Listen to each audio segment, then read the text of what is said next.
আসসালামু আলাইকুম। সংবাদে আপনাদের সবাইকে স্বাগত জানাচ্ছি। আমি ফিরোজ তোহা। শুরুতেই আরবে কেবলস সংবাদ শিরোনাম। বাংলাদেশের সর্বশেষ গুরুত্বপূর্ণ আপডেট সংবাদ আপনাকে স্বাগত। শুরুতেই সংবাদ শিরোনাম, পরে বিস্তারিত। শুরুতেই জানাবো, হাসিনা পুত্র জয়ের সংসারে ভাঙন। সংসার ভেঙেছে হাসিনা পুত্র সজীব ওয়াজেদ জয়। সোমবার ফেসবুক পোস্টে সংসার ভাঙার বিষয়টি নিশ্চিত করে জয় বলেছেন তিনি এবং তার স্ত্রী ক্রিস্টিন প্রায় ৩ বছর আগে থেকেই আলাদা হয়ে গেছেন। এরপর জানাবো, ডাকাতে ছুরিকাঘাতে নিহত সেনা কর্মকর্তা নির্জনের পরিবারের কাছে ফ্ল্যাটের চাবি হস্তান্তর। কক্সবাজারের চকরিয়ায় ডাকাতের ছুরিকাঘাতে নিহত সেনাবাহিনী লেফটেন্যান্ট তানজিম সারোয়ার নির্জনের বাবা মায়ের হাতে ঢাকার একটি ফ্ল্যাটের চাবি হস্তান্তর করেছেন সেনাবাহিনী প্রধান জেনারেল ওয়াকারুজ্জামান। এদিকে ইসলামী বিশ্ববিদ্যালয় বৈষম্যবিরোধী ছাত্র আন্দোলনের গণসংযোগ ও লিফলেট বিতরণ কর্মসূচি। জুলাইয়ের প্রেরণা দিতে হবে ঘোষণা এই দাবিতে ইসলামী বিশ্ববিদ্যালয়ের ইবির গণসংযোগ ও লিফলেট বিতরণ করেছে বৈষম্যবিরোধী ছাত্র আন্দোলন ইবি শাখা। জানাবো, ভোটার হালনাগাদ নিয়ে নির্দেশনা দিল ইসি। আগামী ২০ জানুয়ারি থেকে বাড়ি বাড়ি গিয়ে ভোটার হালনাগাদ কার্যক্রম শুরু করা হচ্ছে বলে জানিয়েছে নির্বাচন কমিশনার ইসি। এদিকে দাম বাড়ল এলপি গ্যাসের।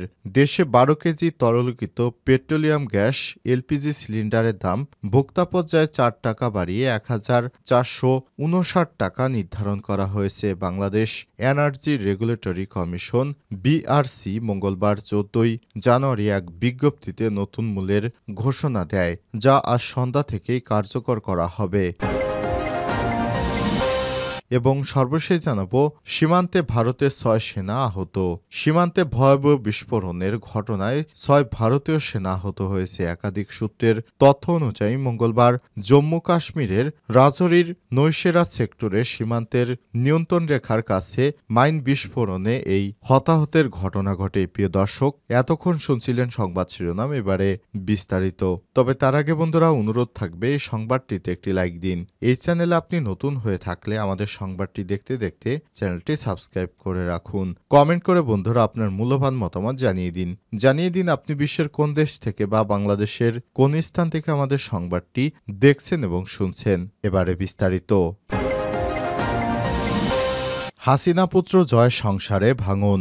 সংসার ভেঙেছে হাসিনা পুত্র সজীব ওয়াজেদ জয়ের। সোমবার ফেসবুক পোস্টে সংসার ভাঙার বিষয়টি নিশ্চিত করে জয় বলেন তিনি এবং তার স্ত্রী ক্রিস্টিন প্রায় ৩ বছর আগেই আলাদা হয়ে গেছেন। গত ৫ই আগস্ট শেখ হাসিনা পালিয়ে ভারতে আশ্রয় নেয় তিনি এখনও সেখানে অবস্থান করছেন। এর মধ্যে জয়ের সংসার ভাঙার খবর এলো। সম্প্রতি তার বিরুদ্ধে যুক্তরাষ্ট্রের ফেডারেল ব্যুরো অব ইনভেস্টিগেশন এফবিআইয়ের একটি রিপোর্ট ফাঁস করা হয়। জয় দাবি করেন রিপোর্টটি ভুল ও বিভ্রান্তিকর তথ্য দিয়ে ভরা। এফবিআইয়ের অসাবধানতা এবং বোকামির কারণে রিপোর্টটি মিথ্যা প্রমাণ স্পষ্ট হয়ে উঠেছে। রিপোর্টটি কয়েকটি গুরুতর ভুল রয়েছে বলেও জানান জয়। তদন্তে ম্যাসাচুসেটস ও ভার্জিনিয়ার স্ত্রী ক্রিস্টিন এবং জয়ের ব্যাংক হিসাবে সন্দেহজনক ব্যাংক কার্যক্রমের তথ্য পাওয়া গেছে বলে উল্লেখ করা হয়েছে। সে তথ্যের ভুল ধরাতে গিয়ে জয় বলেন, ক্রিস্টিন এবং আমি আর একসঙ্গে নেই, আমরা প্রায় ৩ বছর আগেই আলাদা হয়ে গেছি।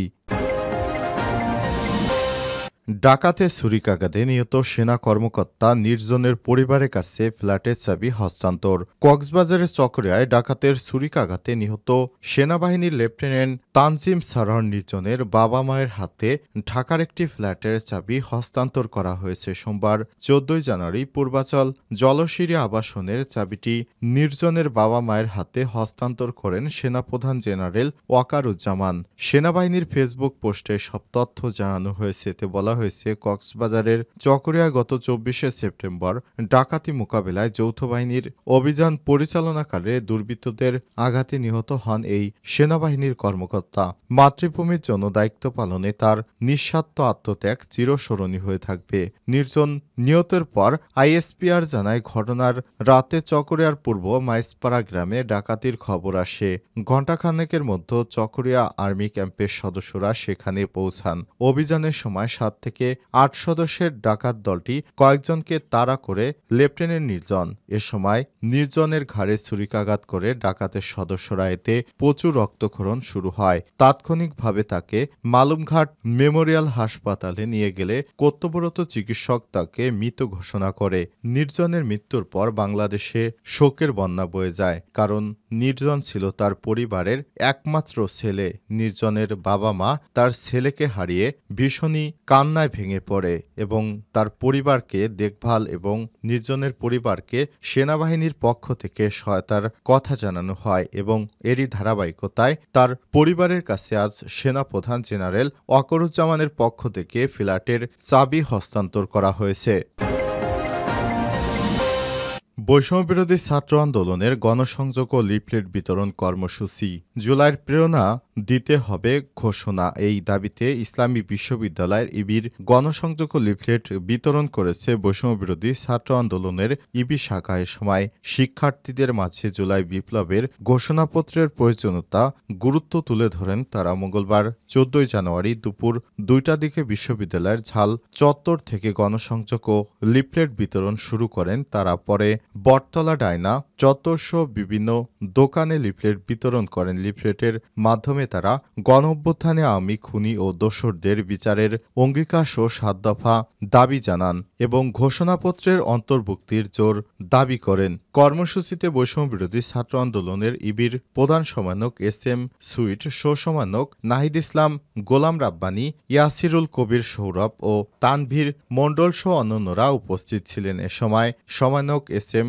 সুইট বলেছেন, একটা বিপ্লব হওয়ার পরে প্রায় ৬ মাস পার হয়ে গেল, কিন্তু এখনো আমরা একটা ঘোষণাপত্র পাইনি। সেই জায়গা থেকে আমরা অন্তর্বর্তীকালীন সরকারকে ঘোষণাপত্র জারির আলটিমেটাম দিয়েছিলাম যেন জন আকাঙ্ক্ষা পূর্ণ হয়। সেই জায়গা থেকে ঘোষণাপত্রের পক্ষে সচেতনতা তৈরির জন্য বিশ্ববিদ্যালয়ের সকল মানুষের মাঝে গণসংযোগ ও লিফলেট বিতরণ করছি। পরবর্তীতে বিশ্ববিদ্যালয়ের বাইরেও লিফলেট বিতরণ করা হবে বলেও জানান তিনি।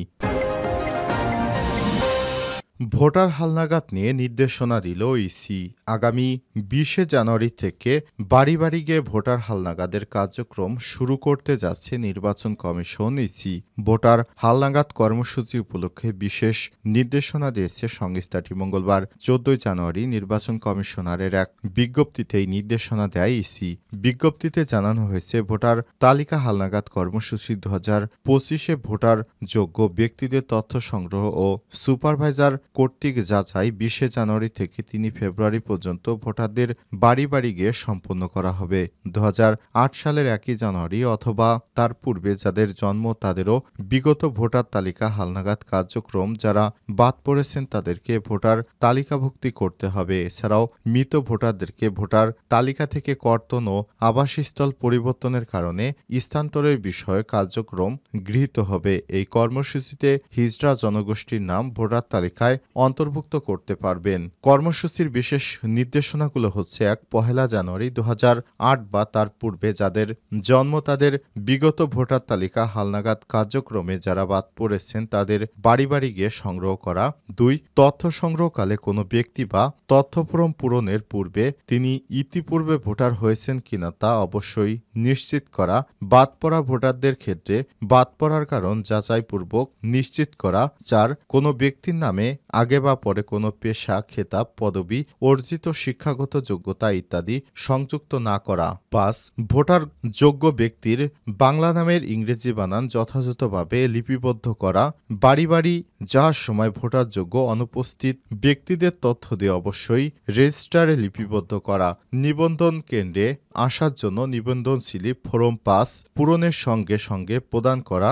সুপারভাইজার কর্তৃক তথ্য সংগ্রহকারীদের প্রতিদিনের তথ্য সংগ্রহের কাজ তদারকি ও নমুনা যাচাই করা। ৯ সুপারভাইজাররা তথ্য সংগ্রহ করার পূরণ ফরমের কিছু অংশ দৈব চয়নের ভিত্তিতে বাড়ি বাড়ি গিয়ে শুদ্ধতা যাচাই এবং কোনো ধরনের ভুল থাকলে তা শুদ্ধ করা।